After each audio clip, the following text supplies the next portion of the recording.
It might not seem as natural as the rest of the forest around me, but there are important non-living aspects of a forest or nature that make up an important part of the habitat, part of the forest connection experience. Welcome to Sam Outside. I'm Sam and I'm outside. I'm admiring that rock. Yeah. Um, I do have some experience in geology, and I've done some lapidary work in my days. Um, but after 25 years of working in camping and outdoor education, I've led my fair share of forest ecology hikes, trying to share with young people the different connections, the important connections that other living things have in the forest, including us as humans. So that is not a fancy piece of landscaping. That, in the industry, is what's known as a glacial erratic. That's right.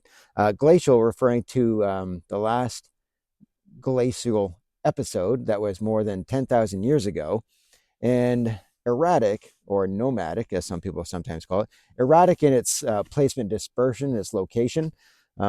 These boulders are actually um, the foundation of ancient mountain ranges. The last, the way I like to explain it to our students, the last glacier that went through this part of the world was 3 skyscrapers tall that extended from the east coast to the west coast, from ocean to ocean. And it did move, but it moved extremely slowly. But with such a mass, so far back, so high, an inconceivable amount of weight, a wall of ice that would literally move forward like a battering ram and just topple over mountain ranges in its path. That debris, although slow moving in front, would often be caught in front of this massive ice wall and would slowly diminish in size into some rubble. And sometimes those boulders would end up underneath. All right. And they would be rounded under the pressure and they would just travel along. And that might even explain some of the movement.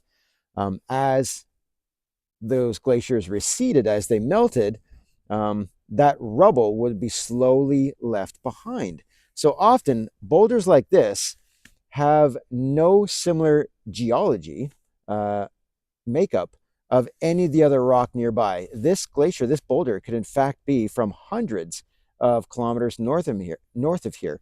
As it was pushed forward with the advance of the glacier, then left behind with the receding of the glacier. Pretty amazing. So it's also an amazing part of the habitat as it offers shelter underneath, and it provides a surface for lichens and mosses and other things. So a neat little piece of Earth's history right here amongst the shorter-lived trees and other living things. Thought I'd share things I find neat. Thanks for watching. Talk to you soon. Bye.